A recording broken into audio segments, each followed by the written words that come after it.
News 18 digital ಕಂಟೆಂಟ್ಗೆ ಸ್ವಾಗತ. ನಾನು ಹಾವೇರಿಯ ಜಿಲ್ಲೆಯ ಪ್ರತಿನಿಧಿ ನಾಗರಾಜ್ ಮಾಕಾಪುರ್.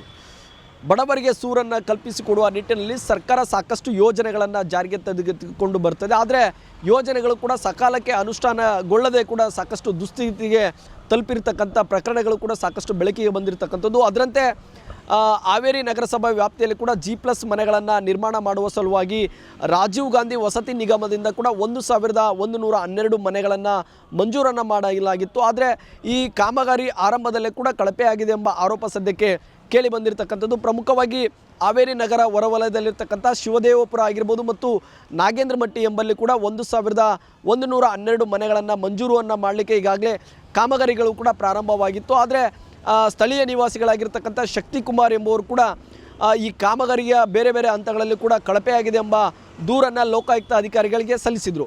ತಾಂತ್ರಿಕ ವಿಭಾಗದ ಲೋಕಾಯುಕ್ತ ಅಧಿಕಾರಿಗಳು ಕೂಡ ಗುತ್ತಿಗೆದಾರರಿಗೆ ಶಾಕನ್ನು ಕೊಟ್ಟು ಸ್ಥಳಕ್ಕೆ ಭೇಟಿಯನ್ನು ನೀಡಿ ಸಂಪೂರ್ಣವಾಗಿ ಸೈಟನ್ನು ಪರಿಶೀಲನೆ ನಡೆಸುವಂಥ ಕೆಲಸವನ್ನು ಕೂಡ ಮಾಡ್ತಾ ಇರತಕ್ಕಂಥದ್ದು. ಇಂಥ ಸಂದರ್ಭದಲ್ಲಿ ಕೂಡ ಸಾಕಷ್ಟು ಹಂತಗಳಲ್ಲಿ ಕೂಡ ಕಳಪೆ ಆಗಿದೆ ಎಂಬುದು ಕೂಡ ಸದ್ಯಕ್ಕೆ ಮೇಲ್ನೋಟಕ್ಕೆ ಗೊತ್ತಾಗಿರ್ತಕ್ಕಂಥದ್ದು. ಯಾಕಂತ ಹೇಳಿದ್ರೆ ಶಿವದೇವಪುರ ಆಗಿರ್ಬೋದು ಮತ್ತು ನಾಗಿನಮಟ್ಟಿ ಆಗಿರ್ಬೋದು ಇವೆರಡೂ ಕಡೆಗಳಲ್ಲಿ ಕೂಡ ಸಮುಚ್ಚಯಗಳಲ್ಲಿ ಸುಮಾರು 7 ಸಮುಚ್ಚಯಗಳು ಕೂಡ ಬೇರೆ ಬೇರೆ ಹಂತಗಳಲ್ಲಿ ಮನೆಗಳನ್ನು G+ ಮನೆಗಳನ್ನು ಕೂಡ ನಿರ್ಮಾಣವನ್ನು ಮಾಡ್ತಾ ಇದ್ದಾರೆ. ಆದರೆ ಈ ಮನೆಗಳ ನಿರ್ಮಾಣದ ಅಳತೆಯಲ್ಲಿ ವ್ಯತ್ಯಾಸಗಳಾಗಿರ್ಬೋದು ಮತ್ತು ಕಾಂಕ್ರೀಟೀಕರಣದಲ್ಲಿ ಭಾಳಷ್ಟು ಕಳಪೆ ಆಗಿರ್ತಕ್ಕಂಥದ್ದಾಗಿರ್ಬೋದು ಮತ್ತು ಬೀಮ್ನ ವ್ಯತ್ಯಾಸಗಳಾಗಿರ್ಬೋದು ಮತ್ತು ಏನು ಟ್ರ್ಯಾಪ್ಗಳನ್ನು ಹಾಕುವಂಥ ಸಂದರ್ಭದಲ್ಲಿ ಅಲ್ಲಿ ಕೂಡ ಕಳಪೆ ಆಗಿರ್ತಕ್ಕಂಥದ್ದು ಮತ್ತು ಕಬ್ಬಿಣದ ತೂಕದಲ್ಲಿ ಸಾಕಷ್ಟು ವ್ಯತ್ಯಾಸಗಳು ಕೂಡ ಕಂಡು ಬರ್ತಾ ಇರತಕ್ಕಂಥ ಅಂಶಗಳು ಕೂಡ ಸದ್ಯಕ್ಕೆ ಲೋಕಾಯುಕ್ತ ಅಧಿಕಾರಿಗಳಿಗೆ ಮೇಲ್ನೋಟಕ್ಕೆ ಗೊತ್ತಾಗಿರ್ತಕ್ಕಂಥದ್ದು. ಹೀಗಾಗಿ ಏನು ಅಲ್ಲಿ ಸ್ಥಳಕ್ಕೆ ಪರಿಶೀಲನೆ ನಡೆಸ್ತಕ್ಕಂಥ ಸಂದರ್ಭದಲ್ಲಿ ಕೂಡ ಸಾಕಷ್ಟು ಡಾಕ್ಯುಮೆಂಟ್ಗಳನ್ನು ಪರಿಶೀಲನೆ ನಡೆದಂಥ ಸಂದರ್ಭದಲ್ಲಿ ಮನೆಗಳನ್ನು ನಿರ್ಮಾಣ ಮಾಡುವಂಥ ಎಸ್ಟಿಮೇಟ್ ಕಾಪಿಗಳಲ್ಲಿ ಯಾವೆಲ್ಲ ಷರತ್ತುಗಳಿತ್ತೋ ಅವೆಲ್ಲವೂ ಕೂಡ ಉಲ್ಲಂಘನೆ ಮಾಡಿರ್ತಕ್ಕಂಥ ವಿಚಾರ ಕೂಡ ಮೇಲ್ನೋಟಕ್ಕೆ ಗೊತ್ತಾಗಿರ್ತಕ್ಕಂಥದ್ದು. ಪ್ರಮುಖವಾಗಿ ಈ ಒಂದು ಯೋಜನೆಯ ಗುತ್ತಿಗೆಯನ್ನು ಕೂಡ ರಾಯಚೂರು ಜಿಲ್ಲೆಯ ಸಿಂಧನೂರಿನ ಎಜೆ ಕನ್ಸ್ಟ್ರಕ್ಷನ್ಸ್ ಕಂಪನಿ ಎಂಬವರು ಕೂಡ ಗುತ್ತಿಗೆಯನ್ನು ಪಡೆದುಕೊಂಡಿದ್ದರು. ಅವರು 1112 ಮನೆಗಳನ್ನು ನಿರ್ಮಾಣವನ್ನು ಮಾಡಿ ಬಡವರಿಗೆ ಕೊಡುವಂಥ ಜವಾಬ್ದಾರಿಯನ್ನು ಹೊತ್ಕೊಂಡಿದ್ದರು. ಆದರೆ ಆರಂಭದಲ್ಲೇ ಈ ರೀತಿಯಾದಂಥ ಕಳಪೆ ಕಾಮಗಾರಿ ಮಾಡಿರೋದ್ರಿಂದ ಸಾಕಷ್ಟು ಸ್ಥಳೀಯರಿಗೆ ಕೂಡ ಕೆಂಗಳಿಗೆ ಗುರಿಯಾಗಿರ್ತಕ್ಕಂಥದ್ದು.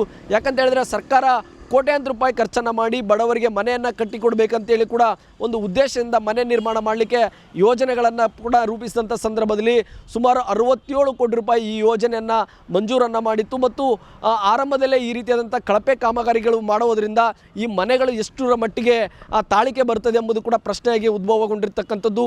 ಯಾಕಂತ ಹೇಳಿದ್ರೆ 1112 ಮನೆಗಳು ಕೂಡ ರಾಜೀವ್ ಗಾಂಧಿ ವಸತಿ ನಿಗಮದಿಂದ ಜಾರಿಗೆ ಬಂದ ನಂತರ ಹೌಸಿಂಗ್ ಕಾರ್ಪೊರೇಷನ್ ಅವರ ಮೇಲೆ ಕೂಡ ಸಾಕಷ್ಟು ಆರೋಪಗಳು ಕೇಳಿ ಬಂದಿತ್ತು. ಇವರ ಪಾಲುದಾರಿಕೆ ಕೂಡ ಸಾಕಷ್ಟು ಇರತಕ್ಕಂಥದ್ದು ಅಂಶಗಳು ಕೂಡ ಸದ್ಯಕ್ಕೆ ಕಂಡು ಬರೋದ್ರಿಂದ ಏನು ಸ್ಥಳೀಯ ನಿವಾಸಿಗಳಾಗಿರ್ತಕ್ಕಂಥ ಶಕ್ತಿಕುಮಾರ್ ಎಂಬವರು ಕೂಡ ದೂರನ್ನು ಸಲ್ಲಿಸಿದರು. ಈ ದೂರಿನ ಅನ್ವಯವಾಗಿ ಸ್ಥಳಕ್ಕೆ ಭೇಟಿ ನೀಡಿದಂಥ ಸಂದರ್ಭದಲ್ಲಿ ಸಾಕಷ್ಟು ಕಳಪೆ ಆಗಿರತಕ್ಕಂಥ ಅಂಶಗಳು ಮೇಲ್ನೋಟಕ್ಕೆ ಸದ್ಯಕ್ಕೆ ಕಂಡು ಬಂದಿರತಕ್ಕಂಥದ್ದು. ಇದು ಹೆಚ್ಚುವರಿ ನಾನು 1 ವರ್ಷಕ್ಕಿಂತ ಹೆಚ್ಚಾಗಿ ಇದರ ಹೋರಾಟ ಮಾಡ್ತಾ ಇದ್ದೇನೆ. ಇದು ಕರ್ನಾಟಕ ಲೋಕಾಯುಕ್ತ ಬೆಂಗಳೂರು ಅವರಲ್ಲಿ ದೂರ ಸ್ವೀಕರಿಸಿ ಈಗ ಪರಿಶೀಲನೆಗೆ ಬಂದಿರೋರು. ಪರಿಶೀಲಿಸಿದಾಗ ಈಗ ಕಣ್ಣು ಮುಂದೆ ಎಲ್ಲ ಕಾಣ್ತಾ ಇದ್ದಾವೆ ಏನೇನು ಕಡಿಮೆ ಹಾಕಿದ್ದಾರೆ ಏನೋ ಅಂತಂದು. ಈಗ ಬರೀ ಸಿದ್ಧದೇವಪುರದಲ್ಲೇ ಇಷ್ಟೆಲ್ಲ ಸಮಸ್ಯೆ ತೋರಿಸ್ತಾ ಇದ್ದಾನೆ. ಒಂದು 10 ಸಮಸ್ಯೆ ತೋರಿಸಿದ್ರು ಅವರು 7 ಸಮಸ್ಯೆಯಲ್ಲೂ ಸಿಕ್ಕೊಳ್ತಾ ಇದ್ದಾರೆ. ಲೋಪ ಅಂದರೆ ಈಗ ಇಲ್ಲೇ ಸ್ಲ್ಯಾಬ್ ಎಲ್ಲ ಸೋರ್ತಾ ಇದ್ದಾವೆ.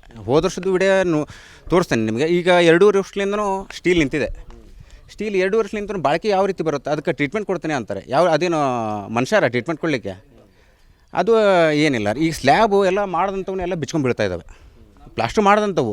ಮತ್ತು ಸಿದ್ಧದೇವಪುರದಲ್ಲಿ ಇಲ್ಲಿ ಇದಾಯಿತು. ಶಾಂತಿನಗರ್ನಲ್ಲಿ ಕಿಟಕಿಗಳಿಗೆ ಕಣ್ಣು ಮುಂದೆ ತೂಕ ಮಾಡಿದರೆ ಒಂದೊಂದು ಕಿಟಕಿನ 5ರಿಂದ 15 kg ತನಕ ಕಡಿಮೆ ಬರ್ತಾಯಿದೆ.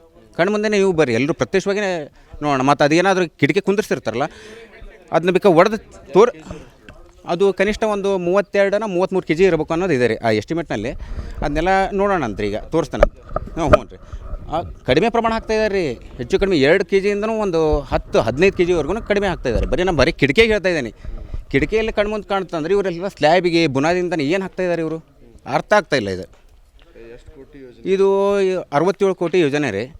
ಈಗ 67 ಕೋಟಿ ಯೋಜನೆ ಮತ್ತು ರೋಡು ಗಟ್ರು ನೀರಿನ ಟಾಕಿ ಅಂತಂದು ಹೇಳಿ ಮತ್ತು ಅದು ಒಂದು 7 ಕೋಟಿನ 8 ಕೋಟಿ ಮತ್ತು ಅದೊಂದು ಬೇರೆ ಯೋಜನೆ ಮಾಡಿದ್ದಾರೆ ರೋಡು ಮೂಲ ಸೌಕರ್ಯಕ್ಕೆ. ಎಲ್ಲ ತೋರಿಸಿದ್ದಾನೆ ರೀ ಲೋಕಾಯುಕ್ತರಿಗೆ. ಹೋದ ವರ್ಷದಿಂದನೇ ಕೊಡ್ತಾಯಿದ್ದಾನೆ ರೀ. ಅವರು ಯಾವುದೋ ಒಂದು ರಿಪೋರ್ಟ್ ಕೊಟ್ಟರು ಎಲ್ಲ ಸರಿ ಐತೆ ಅಂತಂದು, ಯಾವುದೂ ಸರಿ ಇದ್ದಿದ್ದಲ್ಲ. ನಾನು ಲೋಕಾಯುಕ್ತಲ್ಲೇ ದೂರು ಸಲ್ಲಿಸಿದಾಗ ಒಟ್ಟಾರೆಯಾಗಿ ಮನೆಗಳ ನಿರ್ಮಾಣ ಅಂತ ಒಂದು ರೀತಿ ಆದರೆ ಮನೆಗಳನ್ನು ಏನು ಸೂರಿಯಾಗಿ ಅರ್ಜಿಯನ್ನು ಸಲ್ಲಿಸಿರ್ತಕ್ಕಂಥ ಫಲಾನುಭವಿಗಳು ಕೂಡ ಸರಿಯಾದಂಥ ಹಣವನ್ನು ಕಟ್ಟಿಲ್ಲ ಮತ್ತು ಸರ್ಕಾರದಿಂದ ನಮಗೆ ಸರಿಯಾದಂಥ ಅನುದಾನ ಬಿಡುಗಡೆ ಆಗದೇ ಇರೋದರಿಂದಾಗಿ ಈ ರೀತಿಯಾದಂಥ ಕಾಮಗಾರಿ ಮಾಡಲಿಕ್ಕೆ ಸಾಧ್ಯವಾಗ್ತಾ ಇದೆ ಎಂಬುದನ್ನಾಗಿ ಕಾಂಟ್ರಾಕ್ಟರ್ಗಳು ಹೇಳ್ತಾ ಇದ್ದಾರೆ. ಆದರೆ ಗುಣಮಟ್ಟದ ಮನೆಗಳನ್ನು ಕೊಟ್ಟಂಥ ಸಂದರ್ಭದಲ್ಲಿ ಅವು ಸಾಕಷ್ಟು ದೀರ್ಘಾವಧಿಗಳ ವರ್ಷಗಳವರೆಗೆ ಕೂಡ ಮನೆಗಳು ಸದ್ಬಳಕೆಗೆ ಬರ್ತವೆ. ಆದರೆ ಕಳಪೆ ಗುಣಮಟ್ಟವನ್ನು ಕೊಟ್ಟಂಥ ಸಂದರ್ಭದಲ್ಲಿ ಯಾವ ಸ್ಥಿತಿಯಲ್ಲಿ ಮನೆಯ ಮೇಲ್ಛಾವಣಿ ಕುಸಿತ ಬೀಳ್ತದೆ, ಮನೆಯಲ್ಲಿರ್ತಕ್ಕಂಥವರ ಪರಿಸ್ಥಿತಿ ಏನಾಗ್ತದೆ ಎಂಬುದು ಕೂಡ ಸಾಕಷ್ಟು ಪ್ರಶ್ನೆಯಾಗಿ ಮೂಡ್ತದೆ. ಹೀಗಾಗಿ ಮನೆಗಳನ್ನು ನಿರ್ಮಾಣ ಮಾಡುವುದು ಒಂದೇ ಅಲ್ಲ, ಆ ಮನೆಗಳನ್ನು ಗುಣಮಟ್ಟದ ನಿರ್ವಹಣೆ ಮಾಡ್ತಕ್ಕಂಥವ್ರು ಗುತ್ತಿಗೆದಾರರ ಜವಾಬ್ದಾರಿ ಇರ್ತದೆ.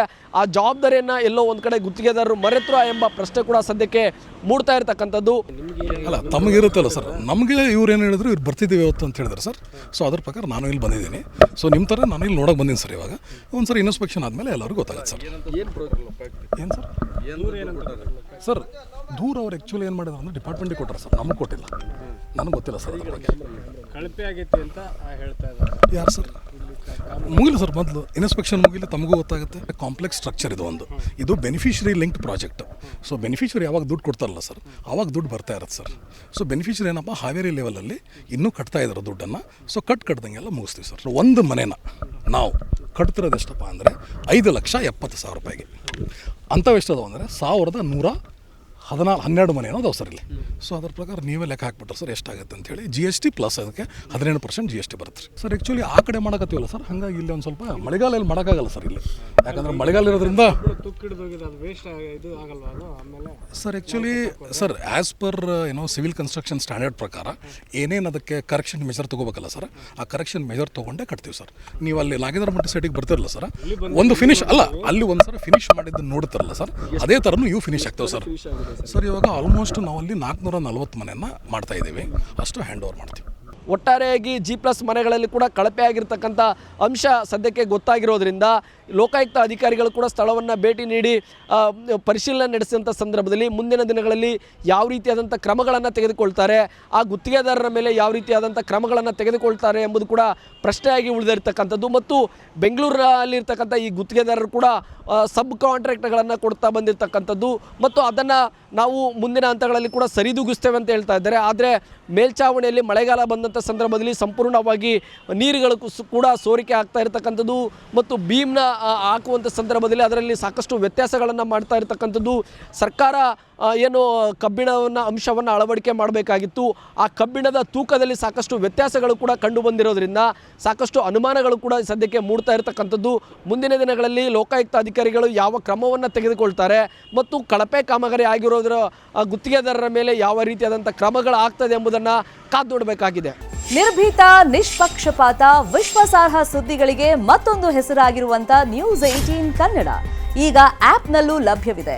ದಯವಿಟ್ಟು ಇಲ್ಲಿರುವಂತ QR ಕೋಡ್ ಸ್ಕ್ಯಾನ್ ಮಾಡಿಕೊಂಡು ಆಪ್ ಡೌನ್ಲೋಡ್ ಮಾಡೋದಕ್ಕೆ ಮರಿಬೇಡಿ. ನಿಮ್ಮ ಬೆಂಬಲ ಹೀಗೆ ಸದಾ ನಮ್ಮೊಂದಿಗಿರಲಿ. ಧನ್ಯವಾದ.